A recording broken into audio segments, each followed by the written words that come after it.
Number 9.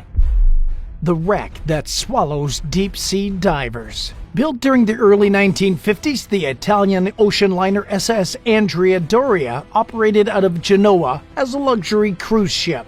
It advertised itself as the country's largest, fastest, and safest passenger vessel at the time. It even had a reputation for being unsinkable, despite lacking the fame of the Titanic. Just 3.5 years after entering service, the Andrea Doria collided with the Swedish-built ocean liner Stockholm off the Nantucket coast amid heavy fog. The ship slowly began to tilt on its side as it took on water, taking 11 hours to completely disappear below the surface. It came to rest along the border of the continental shelf at a depth of 240 feet. While 46 people tragically perished in the disaster, 1,600 people survived thanks to the Andrea Doria's slow sinking. Rumored to contain a large amount of money and valuables, the wreck is alluring to deep-sea divers who visit the wreck despite the alarming number of explorers who have died during past dives. As of 2017, at least 16 people have lost their lives trying to gain a peek at the Andrea Doria, including expert divers. In 2015, 60-year-old scuba diver Thomas Pritchard vanished during a dive to the luxury ship. He was never found and is presumed dead. 2 years later, one of Britain's top divers, 46-year-old Stephen Slater, was pulled unresponsive from the water and later died. The deaths have been attributed to numerous causes, including the strain that the water's pressure and cold temperature put on the body.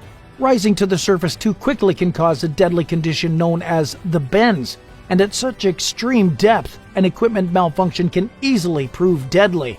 It's also speculated that some divers become disoriented inside the wreck, where visibility is poor and currents can change with little to no warning. Yet the Andrea Doria continues to draw visitors from the diving world who want to say they've been there. Bonus if they manage to retrieve an artifact as proof. Number 8. Mystery plane debris. While sailing off the St. Augustine, Florida coast in 2012 with plans to take photos of reefs for an interactive map he was creating, 31-year-old Joe Kistel's depth finder detected something strange. It was an object 80 feet below the surface. He dove to the site and observed metal parts and debris that he initially thought had perhaps fallen off a barge. They were actually plane parts, including 2 engines, an engine block, and a broken propeller. The wreckage may belong to an aircraft that disappeared 16 years earlier in 1996. 58-year-old Stuart Dunbar was flying his small plane alone from Georgia to his home in South Carolina when he put out a concerning distress call, saying that he was dizzy and having vision problems. He vanished along with the aircraft, leaving his family without answers. Dunbar's daughter, Penny Malfris, told CNN that she believes her father steered the plane away from land to avoid hurting anyone when he realized he was having an emergency. When some local fishermen heard about the discovery, they took Kistel to another site 4 miles away where he found another aircraft. He broke off a piece of debris only to later notice it had "Property of the U.S." written on it, indicating that it was a military aircraft. It also contained numbers that helped Kistel's team identify the plane as an A-7 last flown by a pilot named Robert Bessel. As it turned out, Bessel was still alive. He was 24-year-old when he became disoriented and hit the fuselage of his commander's plane during a training flight in the 1970s. Bessel told StAugustine.com that the plane lost power and flew out of control. He ejected and was rescued from the water, but said he wasn't exactly proud of the mishap and didn't want to talk about it much. In fact, he never told a lot of people about the accident, period. After Kistel rediscovered the aircraft, Bessel decided to finally face the part of his past that he had tried for so long to forget about. He visited the wreck site, and it seemed to help him finally come to terms with what happened. At number 7, Disney Island's mildly creepy relics. Disney Cruise Line passengers get the privilege of visiting the company's privately owned island in the Bahamas known as Castaway Cay. It's home to a 22-acre snorkeling lagoon filled with scattered relics, including a ship anchor, a sunken submarine, a fishing boat, Disney character statues, and a bizarre-looking structure that nobody seems to be able to identify. In one Reddit discussion about the mysterious round object, which appears to have a protruding barrel, some commenters pointed out that it seems to resemble a replica of a naval mine. These self-contained explosive devices have a history of dating back centuries. The first known precursors to modern sea mines were described by Chinese inventors during the Ming Dynasty. The most common used variant of the weapon used today is known as a contact mine, which requires the enemy to come into contact with it before it explodes. Luckily, the one at the Castaway Cay is only there for show. In 2021, the island reopened for the first time in a year after being closed due to the COVID-19 pandemic. Return visitors who swam in the snorkeling lagoon before the coronavirus noticed a handful of new additions to its collection of items, including some described by visitors as mildly creepy. Have you ever been to Disney's private island? Let us know in the comments and hit subscribe while you're at it. At number 6, Unidentified Hawaiian wreck. In 2005, researchers discovered a 19th century wooden ship at French frigate shoals in the northwestern Hawaiian Islands. 2 years later, in 2007, a team of scientists from the National Oceanic and Atmospheric Administration visited the wreck in hopes of identifying it. Based on the ship's features, they concluded that it's most likely the Churchill, a four-masted schooner that ran aground on a reef in 1917 while sailing from Tonga to Seattle. The wreck's size and dimensions were also consistent with the 178-foot-long ship. Built in North Bend, Oregon in 1900, the 600-ton Churchill's design was typical of the large wooden schooners that dominated American shipping in the Pacific between the Civil War and World War I.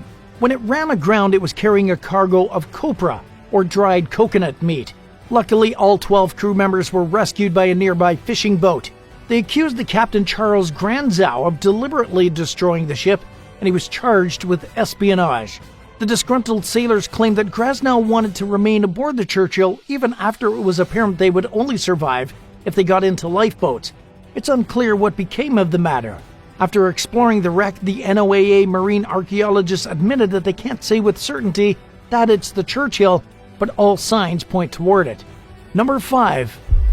The Holy Grail of shipwrecks. While exploring off the waters of Bulgaria in 2018, scientists from the Black Sea Maritime Archaeology Project spotted a shockingly intact shipwreck. It stood out among the 60 or so others that they saw of how incredibly well preserved it was. It sits over a mile below the surface, where there's very little oxygen in the water. Decay happens much more slowly, which explains why the 2,400-year-old ship is in such great condition. It's not the oldest submerged vessel in the region, but it's the only known ship of its age that contains a preserved mast, rowing benches, and other features that are not normally seen in wrecks from that time period. The ancient boat resembles the vessels seen in Greek artwork, offering a hint about its possible origins. A portion of the wreck was raised and radiocarbon dated to the 5th century BC, when Greek city-states and Mediterranean colonies frequently traded along the Black Sea coast. While little is known about the ship itself, its pristine state is giving experts an unprecedented glimpse back in time as they try to learn more. Number 4. Exploded warship. Sitting at a depth of 361 feet in the Aegean Sea, an old ship bears evidence that it was blown up before it sank to its watery grave. The 130-foot-long vessel's bow is missing, and its stern has collapsed. Shredded metal sheets were ejected from the sides of the ship, and the seafloor is scattered with debris as far as 100 feet away from the main wreck. The ship was discovered by divers in 2022 near the Greek island of Kythnos. Its unique construction of closely spaced frame lines, no holds, and a low profile of just 10 feet in height bears elements of what expedition leader Kostas Thaktaradidis described as a very old ship, possibly a warship. The team that discovered the vessel declined to speculate on its age or who it belonged to. Aside from clear evidence that it was destroyed in a very strong explosion, its origins and story are a complete mystery. Kostas and his team hope to identify the ship through further research. At number 3, a mystery sloop in Lake Michigan. While searching Lake Michigan for the debris of a long-missing aircraft in 2004, a team of explorers from the Michigan Shipwreck Research Association and the National Underwater Marine Agency discovered the wreck of a small wooden boat 250 feet below the surface. They concluded that it's a 19th century single-masted merchant sloop measuring just 47 feet long and 17 feet wide. There are few recorded disappearances of sloops on Lake Michigan. The team noted that there are a few that were similar in size to the one they found, but the features were different. Based on records, the closest candidate for the wreck's identity is the Buffalo, a 49 by 16-foot passenger sloop that was built in Michigan in 1845. But there are no known records to suggest that the Buffalo was lost on Lake Michigan, throwing another wrench into the mystery. A document from 1850 shows that its owner surrendered it, but lacks any details about changes in the boat's ownership or name, or if it disappeared or wrecked, which would ordinarily be included on a surrender certificate. Researchers pointed out that record-keeping was a lot less thorough and accurate back then than it is now, so an absence of any record of the Buffalo sinking doesn't mean it didn't sink. But they also can't say with certainty that the submerged sloop is the Buffalo, and an educated guess may be the closest they ever get to knowing for sure. Number 2. Pearl Harbor Plane. During the first few minutes of the attack on Pearl Harbor in 1941, Japanese forces bombed the Naval Air Station on the east coast of Oahu, sending 27 Catalina PBY planes plunging into the Pacific Ocean. Only 11 PBYs survived the attack. Their destruction prevented American pilots at the station from immediately retaliating against the Japanese, amounting to a significant setback for U.S. forces that day. Researchers have long known about the presence of these destroyed long-range bombers, but have struggled to explore one particular wreck of a PBY-5 over the years. The coral-encrusted aircraft sits at a depth of just 30 feet in Kaneohe Bay, but divers encountered murky waters when they tried to visit the site in 1994 and again in 2008. They finally managed to take some clear images of the wreck and perform an archaeological survey in 2021, thanks to opportune conditions and advanced equipment. The identity of the plane and its crew remain unknown, and experts have accepted that they may never have the answers. Because the wreck is protected under the Sunken Military Craft Act of 2004, it's illegal to move it to a place where it might be easier to study.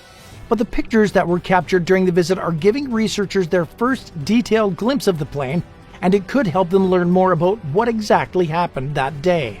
And at number 1, Yangtze River Shipwreck. China's Yangtze River is Asia's longest waterway, spanning a 3,900-mile distance from the Tibetan Plateau to the East China Sea. Its use as a major cargo and passenger route dates back hundreds of years, and it also played a vital role in warfare and the expansion of Imperial China. In 2015, researchers discovered a remarkably preserved ancient merchant ship resting beneath 18 feet of water at the bottom of the Yangtze River. They identified it as a vessel that sailed sometime between 1862 and 1875 during the Qing dynasty. Divers recovered a trove of artifacts including blue and white porcelain, purple clay pottery, and other cups, bowls, and plates bearing ornate designs and distinct coloring. Experts traced their origins to Vietnam and a city in Chinese Jiangxi province that was once known as the porcelain capital. The wreck was raised in 2022 after years of planning, revealing one of the country's largest and most intact wooden vessels ever found. Known simply as Yangtze Estuary No. 2, the ship measures 125 feet long and 32 feet wide, and has 31 cabins. To safely pull it out of the water, researchers built a watertight chamber and slowly lifted the ship, which took several hours. They found even more artifacts, including iron anchors, Vietnamese hookah tanks, and more exquisitely decorated dining ware. Efforts to fully explore and preserve the wreck are ongoing. 3. Bell Island Shipwrecks. Located south of Newfoundland in Conception Bay, Bell Island is a rugged landmass with a rich mining history dating back to the 19th century. It became one of the world's biggest iron ore producers, and its importance increased during World War II as a crucial contributor to the Allied war effort. German U-boats attacked Bell Island twice in 1942 and sank numerous vessels, leaving behind a multitude of shipwrecks that remain on the ocean floor to this day. The first attack began around noon on September 5th when U-boat 513 torpedoed the Canadian SS Lord Strathcona and the British SS Saganaga, both of which were fully loaded with a cargo of iron ore. It took just 3 minutes for the Saganaga to sink, taking 29 crew members with her. The Lord Strathcona also sank, but its crew had time to escape and there were no fatalities. After the first attack, the Canadian government installed additional searchlights and took some other measures to better protect the ship's near its shoreline. 2 months later, at around 3 a.m., a U-boat torpedo narrowly missed the Greek coal freighter Anna T and struck a pier, causing a massive explosion that was so powerful it blasted the windows out of some of the island's homes. The U-boat then struck 2 ore-filled cargo ships in a passing convoy. 2 torpedoes slammed into the British SS Rose Castle, killing 24 crew members and sending the 459-foot ship to the bottom of the Atlantic. The crew initially survived the sinking, clinging desperately to debris in the frigid northern waters, but then a torpedo struck the British-owned Free French ship called the Paris-Lyon-Marseille 27. The explosive slipped beneath the waves in just 60 seconds, detonating underwater and claiming the lives of 12 men. Pierre Simard, an able-bodied seaman, described how the PLM-27 sank like a brick, giving their survivors no time to deploy lifeboats or help less fortunate crew members who were unable to escape. He swam for a half hour and collapsed from exhaustion as soon as he reached the shore. Remembered today as the Battle of Belle Island, the attacks claimed a total of 65 lives and the cost of Allies thousands of tons of valuable iron ore. To prevent history from repeating itself a third time, the Canadian government placed anti-submarine nets in Conception Bay. It proved to be an effective measure, and there were no more attacks in the area throughout the remainder of the war. All 4 wrecks are well preserved due to the dark, cold conditions they came to rest in. The shallowest among them is the PLM-27, which sits at a depth ranging from 50 to 100 feet. The deepest shipwreck belongs to the Rose Castle at 100 to 150 feet below the surface. It's known as the Jewel of Belle Island wrecks for its pristine condition as well as the growth of corals and other organisms that are seen less often on other ships. In 2019, the Canadian government recognized the Battle of Belle Island as a national historic event. An official memorial was constructed in 2022 along with an information panel describing the attacks that took place here, ensuring that this battle and the men who lost their lives as a result are never forgotten. 2. Villa Epecuen. Villa Epecuen, founded in Buenos Aires province, Argentina during the 1920s, was once a tourist village that drew visitors in with claims that their saltwater lake, Lago Epecuen, contained healing properties. At the time, the lake was the world's second saltiest body of water, with saline levels 10 times higher than any of the oceans. The village's tourism industry got its start with the help of an Englishman who leased a large portion of land and promoted the town's health benefits, even going as far as hiring scientists to support his claim. At its peak, Villa Epecuen had thousands of residents and could accommodate more than 5,000 visitors. It was home to 280 businesses including hotels, lodges, guest houses, and other establishments that catered to both the local and visiting populations. On November 6, 1985, following years of unusually heavy rains and consistently rising water levels, the lake breached a nearby dam that was built to protect Villa Epecuen from flooding. Residents awoke to find the village waterlogged, with levels ranging from ankle deep to 4 feet. Left with no other choice but to abandon their homes, the population packed what they could and fled to the nearby city of Carhué, hoping that the flooding was temporary and they'd be able to return soon enough. However, their hopes were dashed as the floodwaters continued to encroach on the deserted village, reaching a depth of 10 feet within 2 weeks of the initial breach. By 1993, Villa Epecuen was submerged in 33 feet of water. Decades of heavy rainfall were followed by years of light precipitation, and in 2009 the lake began to recede for the first time in decades. Buildings, cars, dead trees, and other fixtures began to appear, revealing the effects of prolonged saltwater exposure. Sections of the village are still underwater, leaving a partially submerged apocalyptic wasteland that continues to draw in tourists, but for vastly different reasons than health and rejuvenation. The re-emerging structures and vehicles are heavily corroded and caked in a thick layer of gray and white salt, making it clear that returning to Villa Epecuen was out of the question. For most people, at least. One former resident, 85-year-old Pablo Novak, moved back to the village in 2009, becoming its first resident in nearly 25 years. He took up residence in an abandoned house and is the only person to ever return to Villa Epecuen, where he takes care of his 2 cows and enjoys solitude.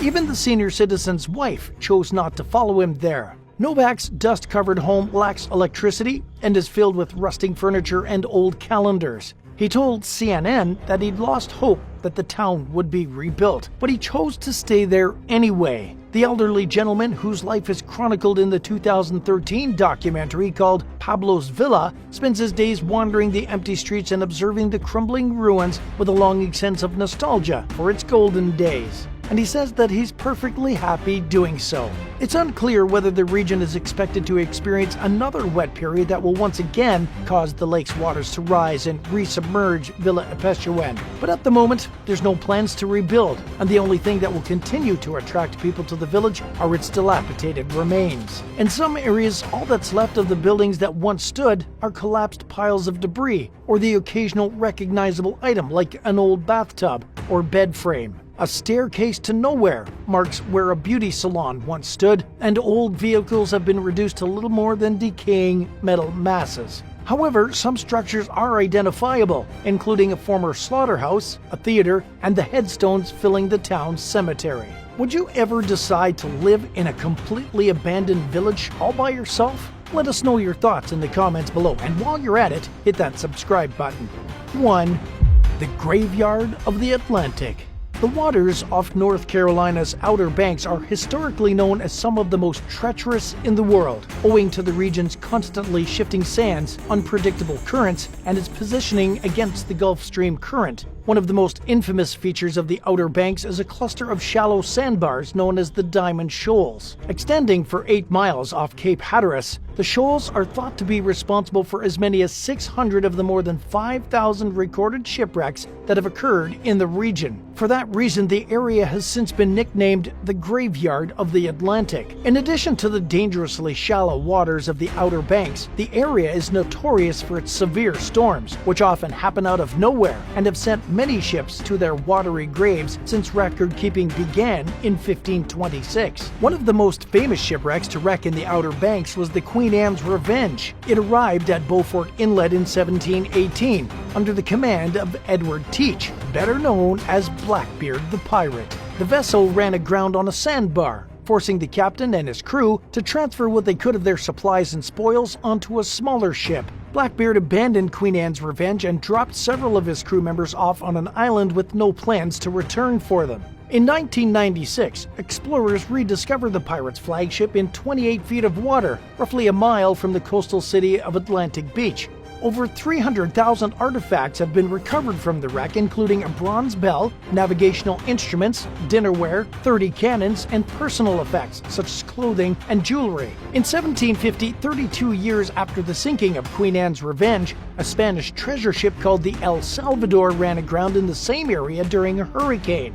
According to historical records, the ship was badly destroyed and was left buried in several feet of sand. Only 4 crew members survived this tragic event. The El Salvador's cargo of gold and silver has never been recovered from the wreck and is at the center of a years-long court battle over who has the rights to the hoard. 2 of the 6 treasure-laden merchant ships that the vessel was traveling with also went down in the storm. Another one of the more well-known Outer Banks wrecks is the ironclad U.S. Navy warship USS Monitor. Commissioned by President Abraham Lincoln in 1862 in response to news that the Confederate military was building a similar type of ship. Monitor was built from start to finish in just 3 months. However, the 179-foot-long vessel's career was cut short not too long after entering service, when it encountered a brutal storm while being towed by a tugboat and sank 16 miles off Cape Hatteras. Some of the Graveyard of the Atlantic's wrecks are surprisingly close to the shore. In 1925, a 3-masted schooner called the Irma crashed into the beach at Kill Devil Hills while it was headed to Georgia with a load of timber. The Coast Guard rescued the crew, and the beach ship went on to function as a makeshift dance hall for the next 6 years before a storm finally began pulling it apart and sucking it back into the ocean. Since then, it occasionally reappears above the water. Just 600 feet off the coast of Kill Devil Hills are the remains of 2 ships that sank in the same spot 2 years apart from each other. One of the vessels is the Kaiser's, an American tanker that struck a sand reef in 1927. The other ship, a Swedish freighter called the Karl Gerhard, met the same fate in 1929 when it struck the Kaiser's, breaking the older wreck in half. Today they sit in just 20 feet of water. Conditions along the Outer Banks became even more perilous during World War II, when German U-boats laid siege to at least 400 merchant vessels in the region, ending the lives of more than 5,000 people. These attacks earned it the nickname of Torpedo Alley or Torpedo Junction. Most of the ships sank in 1942 during what the Nazis called the Second Happy Time. Just weeks into the period, the newly built British tanker SS Empire Gem and the American cargo steamer SS Venor were torpedoed off Diamond Shoals. All but 2 of the Empire Gem's 57-man crew died, and 17 of the Venor's sailors lost their lives as a result. A few months later, a 463-foot-long British tanker called the SS San Delfino was attacked off Cape Hatteras while sailing from Houston, Texas to Halifax, Nova Scotia. The first torpedo caused a fuel tank to catch fire, but it ultimately took 7 torpedoes to destroy the ship. One of the quickest Allied merchant ships to go down was the Carib Sea, a 260-foot-long cargo vessel that sank in under 3 minutes after being struck on its starboard side by 2 torpedoes. There are dozens of other Allied wrecks from this period scattering the floor of Torpedo Alley, and while the German casualties were much fewer, not all U-boats emerged from their destructive mission unscathed. In 2014, a submarine designated U-576 was discovered 30 miles off Cape Hatteras. Its commander, Hans-Dieter Heinecke, had started the journey back to Europe after the boat became damaged. He had very little success with destroying Allied ships during the month-long patrol, so when he crossed paths with a merchant convoy, he decided to make a last-ditch effort to inflict some damage. He managed to sink 1 freighter before U.S. forces swiftly took out the U-boat. U-576 was just one of several U-boats that came to rest in the graveyard of the Atlantic, serving as a sobering reminder of just how close the war came to U.S. shores. This unforgiving region continues to pose deadly hazards to modern-day ships. During Hurricane Sandy in 2012, a replica of the 3-masted HMS Bounty floundered in shallow 18-foot waves. In 2020, a 72-foot fishing vessel called the Ocean Pursuit ran aground on Bodie Island, where it's slowly being swallowed by the sand and is only surrounded by water at high tide. While new wrecks continue to appear throughout the graveyard of the Atlantic, old ones are still being discovered, adding to the seemingly never-ending list of losses that define this unique region. 9. An experimental garden. Off the coast of a small town called Noli in northwestern Italy, there's an innovative experiment that's testing the effectiveness of submerged greenhouses. The project is called Nemo's Garden, and it consists of 9 underwater plastic domes filled with hydroponic equipment, seeds, and air circulation fans. The domes are anchored at different depths between 15 and 36 feet under the surface. The inventor of these biospheres, Sergio Gambarini, described each dome as a miniature space station. He told National Geographic that his goal is to develop a way for people in environmentally and economically challenged areas to grow food without having to undergo the costly process of desalinating ocean water. Gambarini came up with the idea by combining 2 of his passions, diving and gardening, in a unique way. So far, the project appears to be going well, and the team has successfully grown basil, green peas, tomatoes, beans, and okra. Gambarini has also rented out some of the stations to researchers from the pharmaceutical industry who are exploring the potential capabilities of growing medicinal plants in the domes. In the meantime, he continues to experiment with the technology in hopes of fine-tuning the process of sustainably growing food underwater. 8. An out-of-place shark.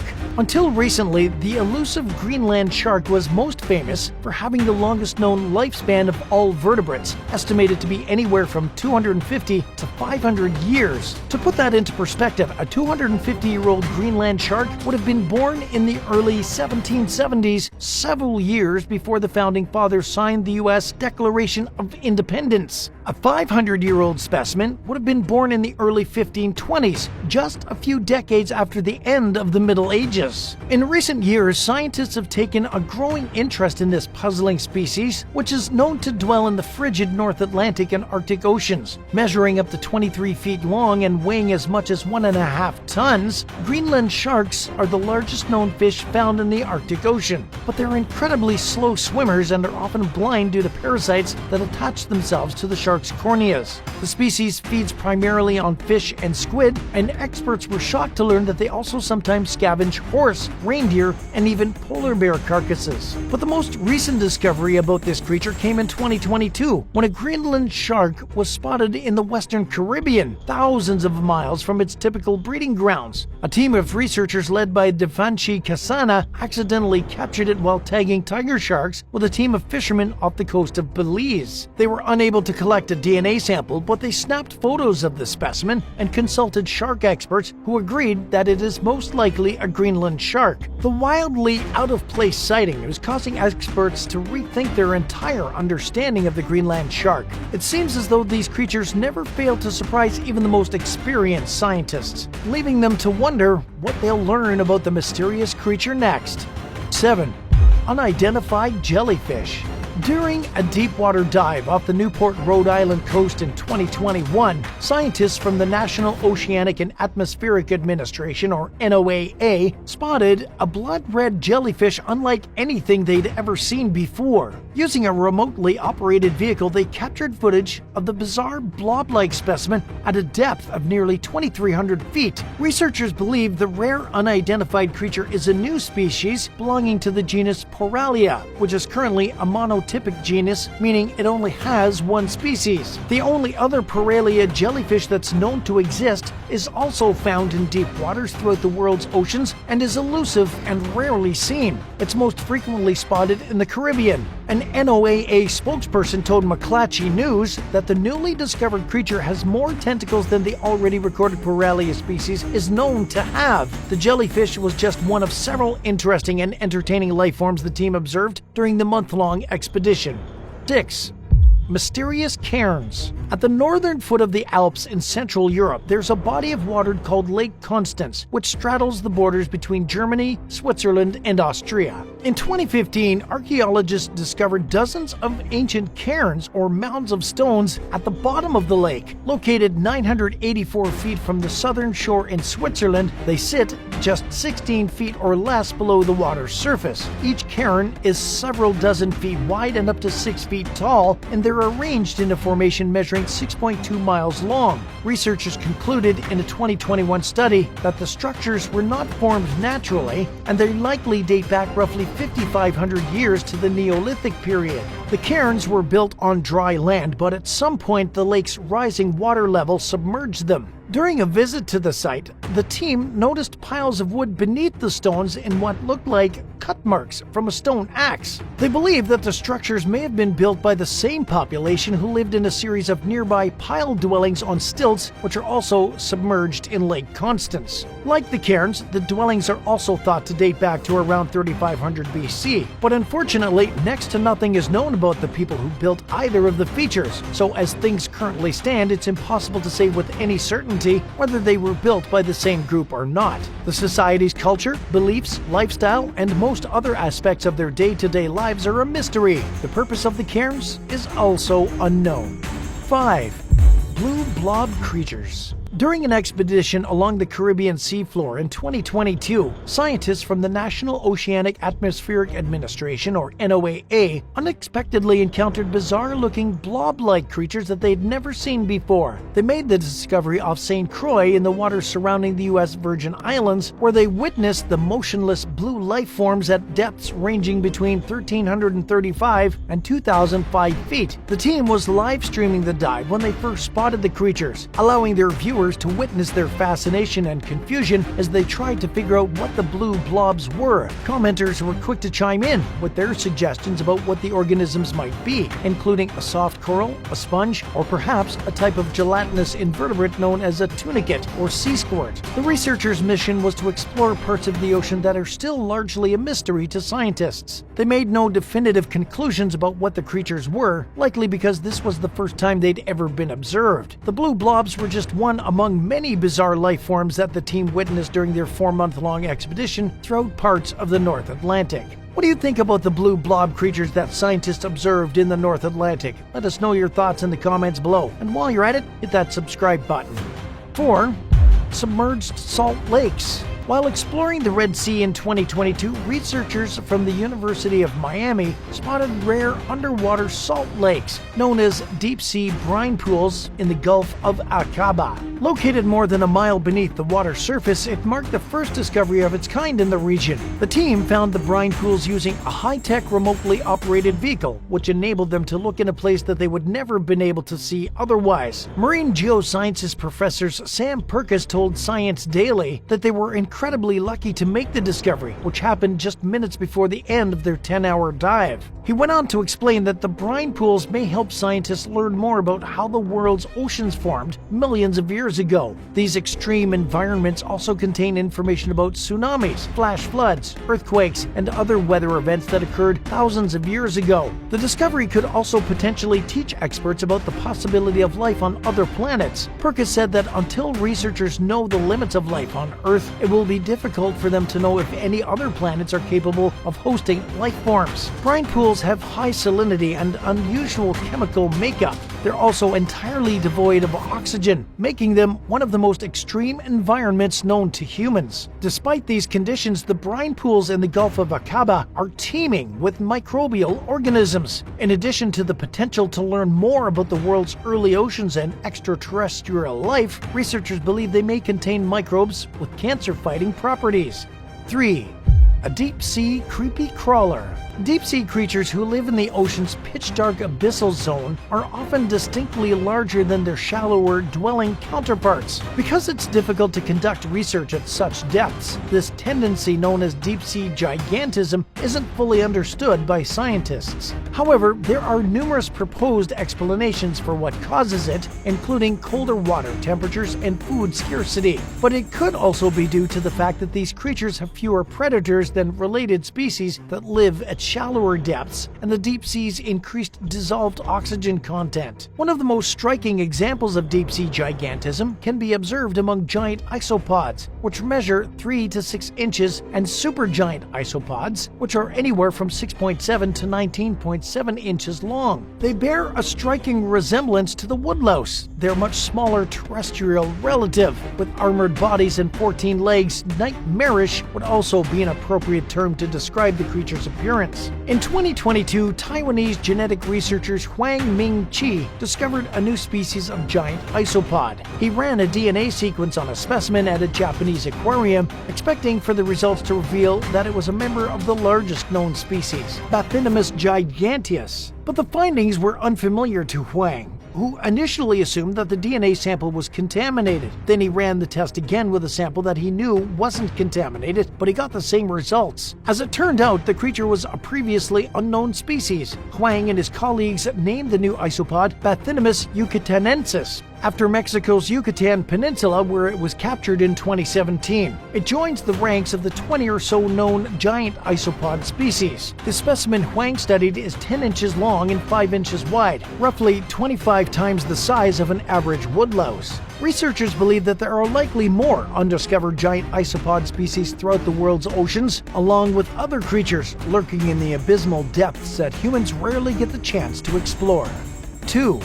Mammoth tusk. A team of scientists were exploring the Pacific floor in 2019 when they spotted a mammoth tusk 10,000 feet below the water's surface. They were 185 miles from the coast and couldn't figure out how or why the tusk of an ancient land mammal would end up so far out at sea. The team collected the tusk and determined that it belonged to a Columbian mammoth that died around 100,000 years ago. It would be extremely rare to find a tusk this old on dry land, making it even more amazing that it was found in such an unlikely place. Even more remarkably, it wasn't destroyed or buried, and it was incredibly intact, likely due to the dark, frigid, and nearly oxygen-free conditions it was found in. It's been said that the tusk might be even the most well-preserved mammoth tusk ever found in that part of North America. Shortly after the discovery, researchers said they hoped the tusk would help them learn more about mammoth lineages and that they planned to run CT scans and attempt to obtain a DNA sample. The findings could prove to be especially valuable because Columbian mammoths were a hybrid between two different species. However, scientists know very little about their origins or when the hybridization began.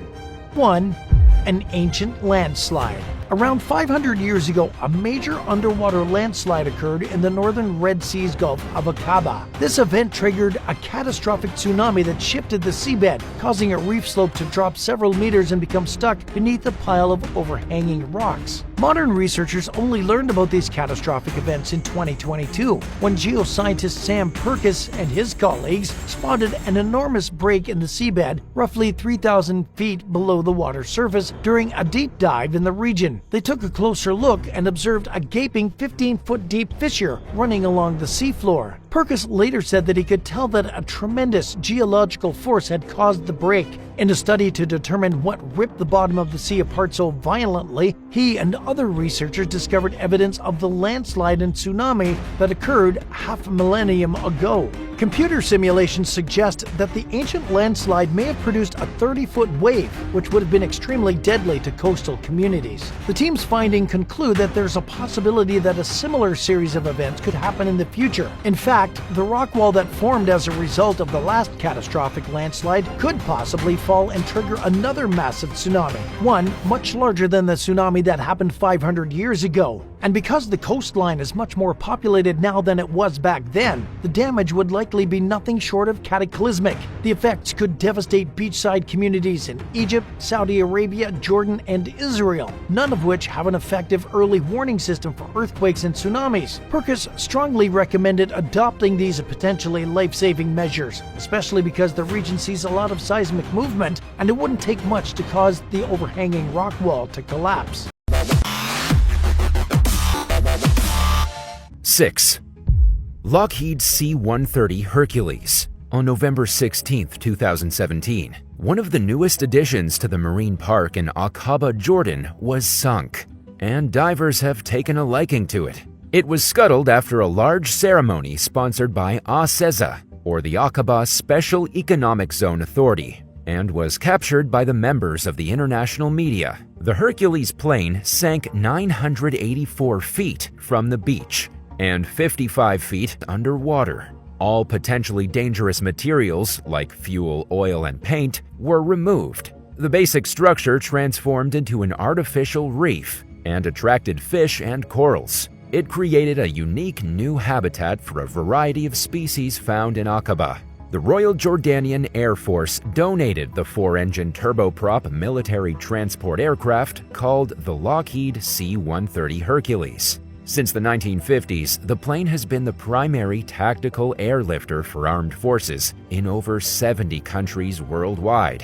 As Aqaba's main dive site, it will eventually draw divers from all kinds of backgrounds. The Hercules is a beautiful sight, measuring 98 feet in length and 131 feet in wingspan. The location is only susceptible to slight currents, and the high visibility in the Red Sea makes it easier to dive in the wreck. This makes it almost always visible from the surface. The Hercules is unquestionably a very massive aircraft. Despite its modest nose cone and cockpit, the plane's fuselage is taller than it is wide, and even though the aircraft's engines and propellers were taken out to ensure safe sinking, the vast wingspan and empty engine cowlings provide an impressive idea of the force the aircraft had in operation.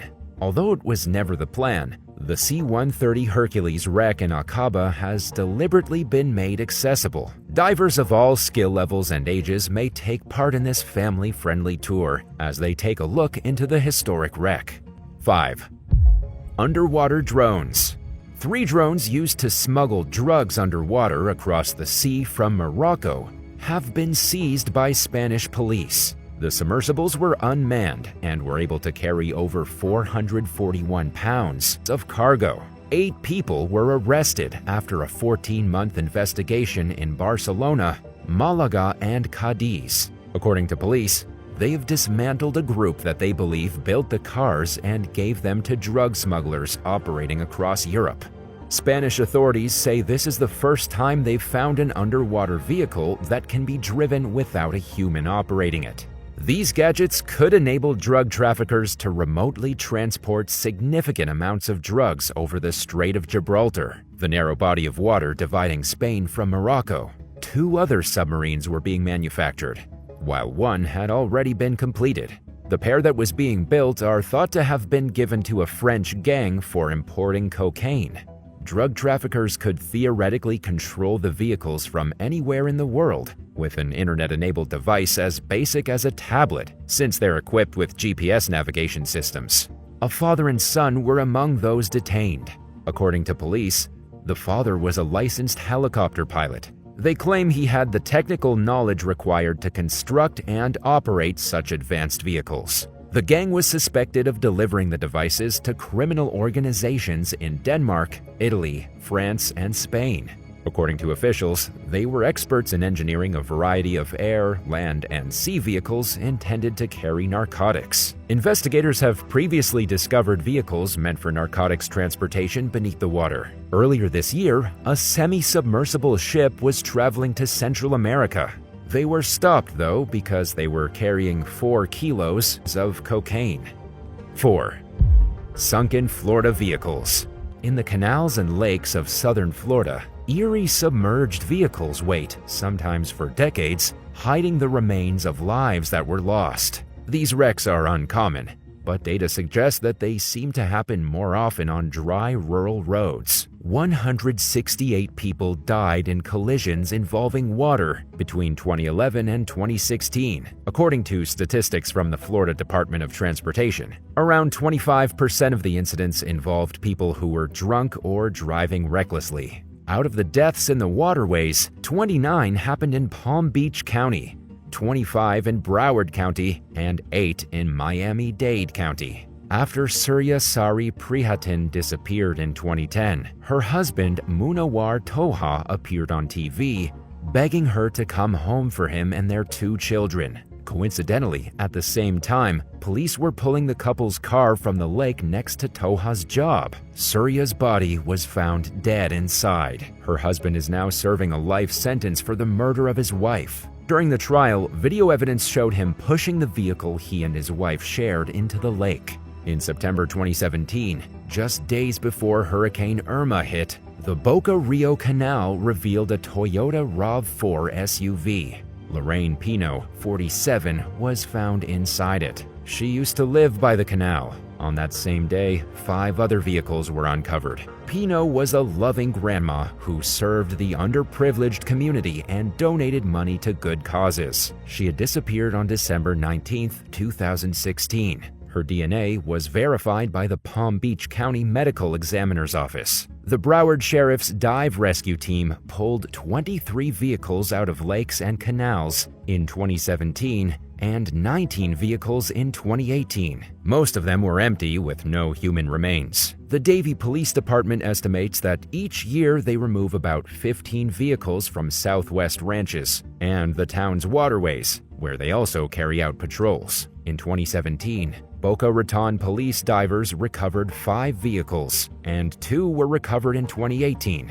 Not every wreck is the result of a collision. Some were stolen, others happened because of simple mistakes. According to Brett Holcomb of Westway Towing, when drivers are inexperienced, their trucks follow their boats into the water, resulting in frequent calls for help coming from the boat ramps. His company pulls about 15 to 20 cars from the water. The sheriff deputy says that 50 cars or less are sitting in the waters of Broward County. That number is constantly changing because they're being dumped in the water almost every day. And there are possibly many more undetected vehicles in places where sonar searches are impossible. Why do you think so many cars were sunk in Florida? Let us know in the comments. 3. World War II era amphibious truck. An Italian organization claims that a U.S. military amphibious truck from World War II has been found near Lake Garda in Italy. On April 29, 1945, troops from the 10th Mountain Division of the United States Army crossed Italy's biggest lake while trying to seize Benito Mussolini's mansion, which was in charge of the Italian Social Republic from Lake Garda's western bank. Until the final week of the war, the division fought the Germans in northern Italy. 4 DUKW designated amphibious vehicles, sometimes called ducks by GIs, were traveling from Torbol to the northern end of Lake Garda when a storm suddenly developed. One of the trucks was flooded with water. The lone survivor was a soldier who had once worked as a lifeguard in the civilian world. The other 23 soldiers were labeled MIA. The 4 cars were part of an advanced force for Allied soldiers traveling to Riva del Garda, which was controlled by the Germans. The teams drove farther into the lake than they normally needed to because they feared snipers. They were unaware that the Germans had already fled the site. On December 10, 2012, the Voluntary Association of Lake Garda published video footage taken underwater of the rusting vehicle that had been found using sonar senses and a tiny unmanned underwater vessel meant for deep-sea research. These amphibious vehicles, or ducks, can float in the water or drive on land. To carry supplies and troops during World War II, over 20,000 were created. To help the Allies in winning the war, they were also utilized in beach assaults. The rusting duck was found 600 feet below the lake's surface. There was hope that the missing servicemen's remains would finally be found and taken back to the United States, but despite a thorough search, no tangible remnants of the soldiers were found. 2. Sunken World War II barge. The Po, Italy's biggest river, is currently so low that a sunken World War II ship is protruding out from the water. The barge, known as the Zibello, delivered supplies during the war before sinking to the bottom of the river close to the town of Gualtieri in 1943. In the past, the Po's water levels were at a point where the ship's bow could be seen. Now that northern Italy is experiencing a record-breaking drought, more of the 164-foot-long yacht can be seen. The river has not seen a drought like this in over 70 years. It's reported that temperatures in northern Italy are 3.6 degrees Fahrenheit above average, and that there hasn't been any rain in over 110 days. Additionally, the area received 70% less snowfall than usual throughout the winter. These and other variables have resulted in the Po's water levels and flow rates being well below average for June 2022. In certain places, there's so little water that it's possible to cross the river on foot. The water travels 405 miles from the mountainous Alps to the Adriatic Sea. For farmers and ranchers who grow tomatoes or make Parmesan cheese, the river provides the necessary water. The region, also known as the Valley of Italian Food, accounts for roughly 40% of Italian cuisine. Farmers already anticipate smaller harvests this year due to the lack of water for irrigation. The many hydroelectric power facilities that depend on water from the Po to generate electricity could also be in danger because of the drought. The Po and its tributaries provide about 55% of the hydroelectric energy used in Italy. The drought is also revealing more historical artifacts that the water has long kept concealed, in addition to the Zibello barge. In March 2022, a long-lost tank that German forces drove into the ocean in 1945 was found in Surmide by a volunteer who noticed metal poking out of the sand. The Guardian reported that in Piedmont, the remains of an old village have also re-emerged. Drought in other parts of the world has uncovered a town in Spain and a 3,400-year-old town in Iraq. With water levels decreasing everywhere, who knows what else will pop up? 1. Lake Como's hidden world. One of the most beautiful lakes in the world is found an hour north of Milan, nestled between the Italian and Swiss Alps. The well-known Lake Como is thought to be the deepest lake in Italy, reaching 1,394 feet deep. In addition to the gorgeous mansions, celebrities, and breathtaking vistas, Lake Como offers much more. One of the most astonishing collections of historically preserved objects in the world can be found by diving into the deep, icy waters. There are several wrecks scattered across the lake, including steamships, boats, motorbikes, World War II tanks, armaments, unexploded bombs, seaplanes, and a fairly big vehicle graveyard.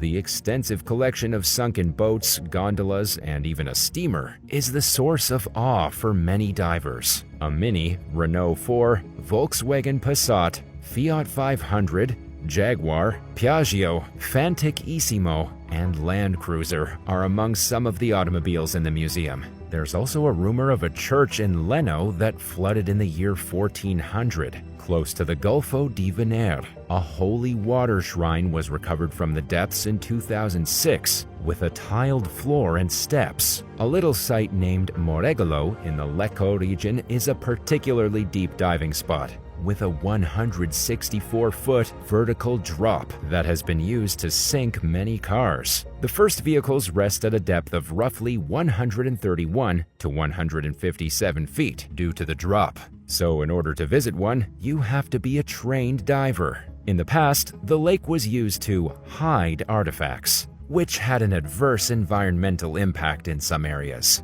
Due to the wide appeal, Moregalo, according to cave expert and speleologist Luigi Cassetti, is the greatest place to dive in Lake Como. Many divers come every week from all corners to investigate the area's chilly waters, where 50 cars have been identified so far, particularly at depths of less than 131 feet. Other vehicles, like a BMW 525 and a Fiat 124 Coupe Alpha Sprint Veloce, have also been found on the lake's opposite coast, close to Dervio and Melgon. A World War II-era military hardware and weaponry museum at Olsio, which is close to Moregalo, is there as well. An Italian battle tank is almost entirely covered in the muck of the lake bed, along with bullets, bombs, and cannons. In addition to the sunken vehicles and motorbikes in this lake, high-depth divers will find incredible stone walls that descend to the bottom of the lake.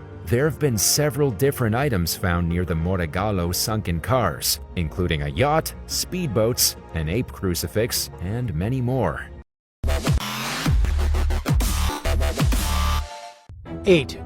The SS Thistlegorm locomotives. One of the most famous shipwrecks on the ocean floor is the SS Thistlegorm, which sank after getting into combat in World War II. The vessel, which was heading to the North African front to bring supplies to the forces there, is well documented in many movies, books, and TV shows. But not many of them talk about the two locomotives that were on board at the time. There are both Stanier 8F models, which were designed in the 1930s by Sir William Stanier. These 127-ton machines were capable of producing 1,620 horsepower and reaching speeds of 40 miles an hour while carrying heavy cargo. The remarkable thing is that these incredibly heavy steam train engines are a considerable distance from the main wreck, so how did they end up there? The cause of the SS Thistlegorm sinking was a result of a direct hit to its ammunition depot. The force of the blast was so great that it ripped the ship in two. The Stanier locomotives, which are in the hold near the depot, were launched into the air. As a result, divers can now see the two trains a distance from the wreck. Both of the locomotives managed to land and settle on the seabed in an upright position, with their wheels perfectly settled in the sand. But the scale of the blast left the steam engines heavily damaged, and although they were the right way up, it can be hard to tell exactly what they are unless you look at the front side of the vehicles, which are the most intact. 7. The treasures of the River Thames. London in the United Kingdom has been a major hub for thousands of years. Running through its center is the River Thames, an iconic natural landmark. But all of the surrounding activity has led to many things falling into the water, whether by accident or intentionally. Over the years, much of it is washed up in the mud at low tide, leading to some fascinating discoveries by historians and mudlarks, people who make it their hobby sifting through the river's dirt to find hidden historical treasure. Many amazing finds have been made, including baby mammoth teeth, Roman coins, Tudor clay pipes, and even centuries-old human remains. Most things are in amazing condition too, despite having been underwater in one of the world's busiest cities for countless years. Bigger or more significant finds often make their way into museums, with many items in the Museum of London, for example, having the words "discovered in the Thames" on their exhibits. This is thanks to the nature of the mud and the silt at the bottom of the river. The Thames mud is anaerobic, which means that it doesn't have much oxygen in it. Since oxygen is a key gas when it comes to decomposition, a lot of organic matter that would have rotted away has been preserved. Mudlarking has grown in popularity in recent years, with many people picking up permits to enjoy the activity, leading to over 1 million fines being reported to the Portable Antiquities Scheme by the public. But the hobby does come with its risks. The tide of the Thames can change rapidly, and with a difference of over 22 feet between high and low tide, unaware mudlarks can easily be caught. The mud can also slow and trap people. meaning many have had to think and act fast to avoid getting swallowed up. Have you ever found anything interesting in a river or on its banks? Let us know in the comments, and don't forget to hit that subscribe button. 6. Steamboats of Moosehead Lake. Maine's Moosehead Lake was once an American tourist hotspot. In the 19th century, as many as 50 steamboats would paddle up and down the state's biggest freshwater lake. Families from cities up and down the East Coast would flock to the resort for summer vacation, taking a train or a stagecoach to the village of Greenville Junction on the lake's southern shore, and then hopping on one of the dozens of steamboats to reach their final destination, usually one of the many luxury hotels lining the lakefront. One of those hotels was Mount Kineo House, and it illustrates the popularity of Moosehead Lake. The hotel had over 500 rooms, a bowling alley, electricity, a telephone, and even its own baseball team. While these things might not seem remarkable today, in the 19th century they were state-of-the-art facilities. By the 1930s, though, things at Moosehead were starting to decline. Tourist numbers were down thanks to the Great Depression, and the advent of World War II just a decade later would effectively put the nail in the coffin of the tourism industry. This meant that many hotels and companies had steamboats that no longer had people to ferry across the lake, and keeping them afloat was expensive. Many chose to either scrap their boats or simply scuttle and purposefully sink them right into the lake. That means that nowadays, Moosehead Lake is a massive steamboat graveyard, with many of them resting on the lake bed. No one truly knows how many there are, but they definitely prove popular with sightseers and divers. 5. The giant phantom jelly. The giant phantom jellyfish, with its long crimson-red tentacles measuring up to 30 feet and bulbous bell-shaped body that is 3 feet in diameter, looks like something you'd see in a sci-fi movie. These incredibly rare creatures are so rarely seen that when one was spotted in 2021 by the Monterey Bay Aquarium Research Institute using a deep-sea drone, they tried to capture as much information as possible. When we say that spotting a giant phantom jellyfish is rare, we mean it. Since the species was first identified in 1899, there have only been 9 recorded sightings in Monterey Bay, despite thousands of deep-sea dives by robots and subs. We still don't know that much about them, since they usually live at depths between 3,000 and 13,000 feet, with the deepest recorded sighting being at 21,900 feet below the surface. For example, it's believed that they eat plankton and small fish, but scientists have never really confirmed this or even seen one eating. Just like their name, they live up to the idea of an elusive ocean phantom. What would you do if you saw a phantom jelly? Let us know in the comments below, and be sure to subscribe while you're down there. 4. The SS Central America. During the California Gold Rush in 1857, the SS Central America was caught in a hurricane on its way out of Panama. The ship was full of passengers and over 21 tons of gold on board. The sinking was so devastating that many experts believe it was a direct contributor to the Panic of 1857, an event that led to a countrywide economic depression. The ship and its valuable cargo remained undiscovered for over a century until 1987, when a scientist from Ohio, Thomas G. Thompson, figured out and identified the location of the wreck, which was about 160 miles off the coast of southern Carolina. Using an underwater drone named Nemo, Thompson recovered over $40 million of the lost gold, but there were disputes over who actually owned the money. In a lawsuit, Thompson ended up keeping the majority of the funds, 92.5% of the total. He neglected to use this money to pay back the investors that helped back his recovery project, though, and he was officially declared a fugitive in 2012. Since then, there is hope that more of the SS Central America gold can be salvaged.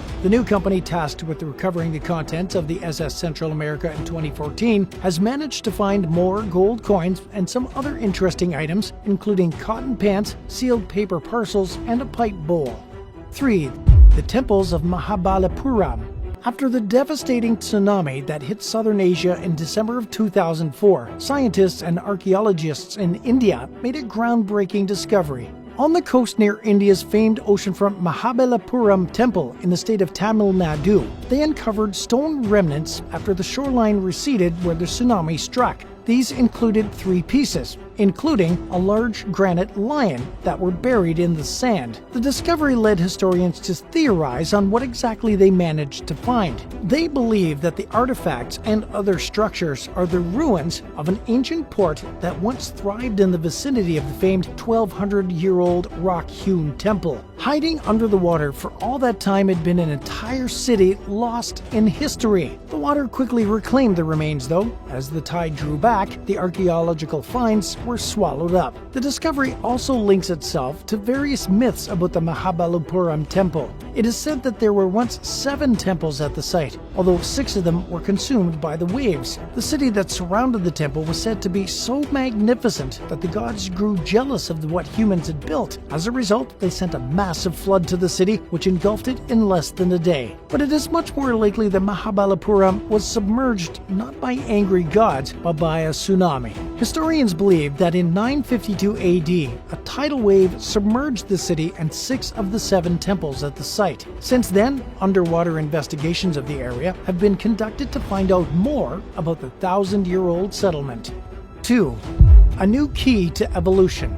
Deep beneath the Atlantic Ocean around Greenland and Norway, researchers in 2015 made a discovery that would change how we look at evolution. They found microorganisms that seemed to be the missing link between the primitive cells and organisms that first populated the Earth and the more complex cellular life that began 2 billion years ago. The cells are named Lokiarchaeota, or Loki. They aren't named after the famous Marvel character. The hydrothermal vent system they were found near, Loki's castle, is named after the Norse god. The area can be found at a depth of 1.5 miles from the surface and is inhospitable to most life thanks to its cold conditions. Although Loki is considered a part of the archaea group of organisms which don't have a nucleus, there is something that makes them unique. They share genes with eukaryotes, cells that are more complex and have nuclei. This means that Loki could be the link between these simple cell organisms and their transition into more complex cells capable of creating life as we know it. According to evolutionary microbiologist Lionel Guy of Sweden's Uppsala University, these genes would have given Loki a starter kit to facilitate the development of cell complexity. It is very likely that humans are descended from similar types of cells, and it helps to piece together more about our species' origins. In fact, it's not just humans that have links to these organisms. In fact, a majority of life on the planet, both plant and animal, could be descended from these types of cells. The variety of organisms on Earth would not have been possible without the progression from these primitive cells to more complex ones. Microbial life began about 3.5 billion years ago, and the first sophisticated cellular life appeared 2 billion years ago. But we had no idea how this came about until this underwater discovery came to light. 1. Ancient shark in the Caribbean. In the summer of 2022, scientists that were researching tiger sharks off the coast of Belize spotted a strange guest among their research population. The creature was moving much slower and sluggishly than the sharks they were catching, and the researchers knew it wasn't a normal tiger shark. They left it alone after taking a few photos to try and find out what it was. Initially, they thought it may have been a 6-gill shark, which usually swims in deeper waters. Instead, it was just as fascinating and strange, a Greenland shark. Greenland sharks are commonly found in the cold, northern seas and oceans, so to see one in the balmy waters of the Caribbean was quite the shock. These rare creatures are the longest living vertebrates in the world, easily able to reach over 250 years of age. This is in part thanks to the cold, deep waters that Greenland sharks call home. Living in water that would be inhospitable to most life means that they would have to save as much energy as possible just in order to stay alive. This is one of the reasons they move so slowly compared to other marine life. But researchers are still figuring out all the secrets as to how this species that has been around for over 100 million years is able to survive and even thrive. So how exactly did it end up in the Caribbean? Experts believe the reason is linked to the fact that we still don't know much about the Greenland shark. Some of the waters around Belize are exceptionally deep, and at some points can reach depths of up to 9,500 feet. Descending to this sort of depth would mean a plummet in temperature, making it an ideal home for a Greenland shark. Scientists now wonder whether depth is the key to Greenland shark habitats, and whether this species has in fact been living in deep waters all over the world without us even knowing. 8. The lost continent of Zealandia. Many people have accepted that there's only 7 continents that exist on our planet, but there's really an 8th continent hiding 2/3 of a mile under the sea. Zealandia was only confirmed to be a new continent in 2016. However, in recent years, scientists have been able to carry out more research on this sunken landmass. By sending down deep water drills, researchers from the International Ocean Discovery Program were able to collect 8,200 feet of sediment to analyze. Using these samples, the research team was able to find out a lot of information regarding Zealandia's history over the last 70 million years. As they studied the fossil life in the sediment samples, researchers were able to put together a picture of the creatures that would have called Zealandia home. They also discovered that at one point this continent existed above the waves. But why did it end up underwater? Around 40 to 50 million years ago, the Pacific Ring of Fire was formed. This dramatic-sounding natural phenomenon was situated at the edge of the Pacific Ocean and caused massive increases in volcanic activity and also contributed to a rise in sea level. These would have been the main reasons for Zealandia sinking, but many scientists think that this process would have started 40 million years earlier than the Pacific Ring of Fire. It would have started to lower and sink when the continent split from Australia and Antarctica 80 million years ago. Hopefully, this newly discovered continent can help scientists understand a variety of subjects. Not only does it rewrite the understanding of how certain species may have evolved, but using the geological data, we can also better understand the effects of climate change and other natural events such as tectonic plate movement. 7. The San Jose. The ship known as the San Jose has been called the Holy Grail of shipwrecks, and for very good reason. The 16th century warship was rediscovered off the coast of Cartagena, Colombia in 2015 by scientists from the Woods Hole Oceanographic Institution. However, the find was so monumental that they had to keep the information secret for 3 years, and it wasn't released to the public until 2018. They were waiting to get government approval since the ship's cargo would be worth over $17 billion today. The San Jose was part of a Spanish fleet making its way from Panama to Colombia. The vessel was full of gold, silver, and emeralds from the mines of Potosi in Peru. Unfortunately, the ship ended up getting into a battle with the British Navy on the way to its destination. During this time, the two countries were not on good terms, and they were in the midst of the War of the Spanish Succession. The British sank the San Jose on June 8, 1708. And neither side was able to recover any of the precious cargo before it slipped beneath the waves. This led to the loss of an incredible amount of gold and other valuable materials, and consequently, merchants both in Europe and the New World of the Americas faced financial hardships. Using an underwater machine called Remus 6000, scientists managed to capture images of the seabed where they believed the San Jose had capsized. The team discovered bronze cannons laying in the sand with dolphin motifs engraved on them, something the Spanish ship was known for. This allowed them to positively identify the shipwreck as the San Jose. Today, we know the general area where the ship was found, but its exact location is still under wraps to protect it from treasure seekers. Since the vessel's initial discovery, various governments have discussed what to do with the wealth the wreck provides. But according to the Woods Hole Oceanographic Institution, the artifacts will be added to a museum in order to publicly display and preserve the San Jose's contents. 6. Thonis-Heracleion. Thonis-Heracleion was an ancient city and was of great importance to the Egyptian people. At one time, it was the main port of entry into Egypt by sea for people coming from Greek waters up until 331 BC, when the city of Alexandria was founded. However, even though it's considered to be one of the most notable ancient civilizations, Thonis-Heracleion wasn't really known at all by historians. The only records left of this city were uncovered in rare archaeological finds, or it was referenced in classical texts. Any mentions of the place are few and far between, leading many to speculate that the city was, in fact, a mythical location. In 2000, researchers from the European Institute for Underwater Archaeology, IEASM, led by Frank Goddio, made a breakthrough. Not only were they able to find astounding artifacts, including grand statues and evidence of the infamous Temple of Amun, but they were also able to solve another mystery.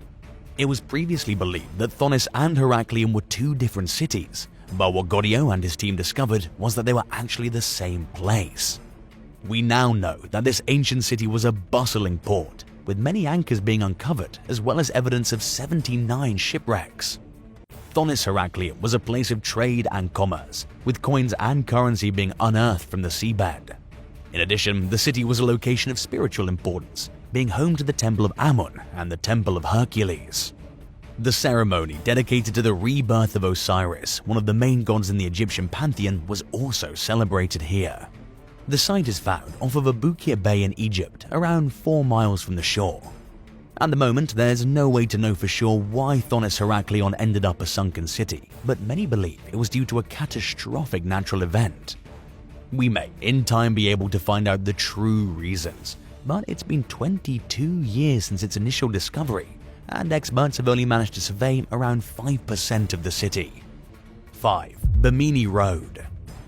Bimini Road is located in the Bahamas and can be seen under the water as a formation of rectangular limestone blocks, which has led many to theorize about its origins. Found just off the coast of North Bimini Island, the road stretches for about half a mile. The blocks that make up the road are between 10 and 13 feet long and would have originally been cut into rectangular shapes, although their edges have since been rounded by the water.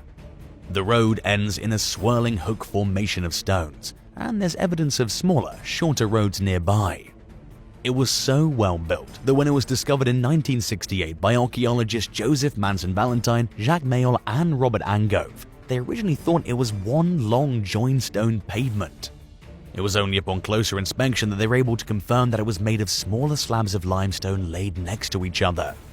Due to the construction and layout of Bimini Road, it seemed unlikely that it was part of a natural phenomenon, which led to the theory that it was man-made.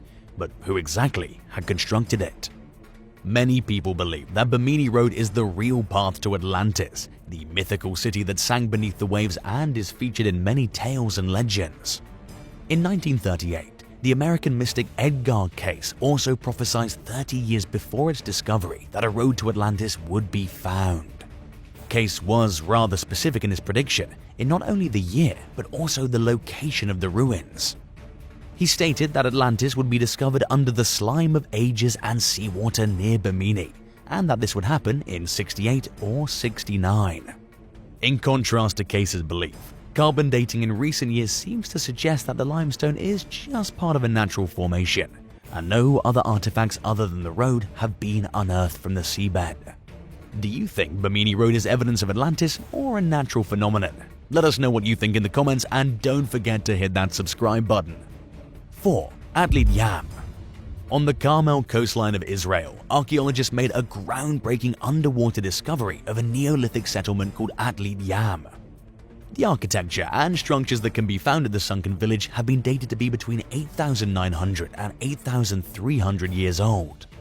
Researchers were able to estimate the age of the site using radiocarbon dating technologies. According to historians that explored the site, the people that lived at Atlit-Yam weren't all that primitive. They discovered foundations of rectangular buildings, stone walls, paved areas, and wells dug into the ground.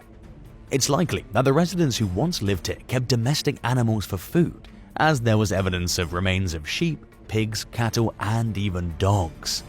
This wouldn't have been their only food source though, especially since Atlit-Yam would have been close to the sea when it was above water. Over 6,000 fish bones were also found at the site, with many of them belonging to the grey triggerfish. Researchers discovered 65 human remains, and 4 of them showed evidence of a condition called auditory exostosis, which is mainly caused by diving in cold water. This suggests that the settlers would have dived for the fish in order to catch them. It's also likely that the people who lived here farmed crops, since domesticated versions of grain such as wheat, barley, lentils, and flax were also discovered.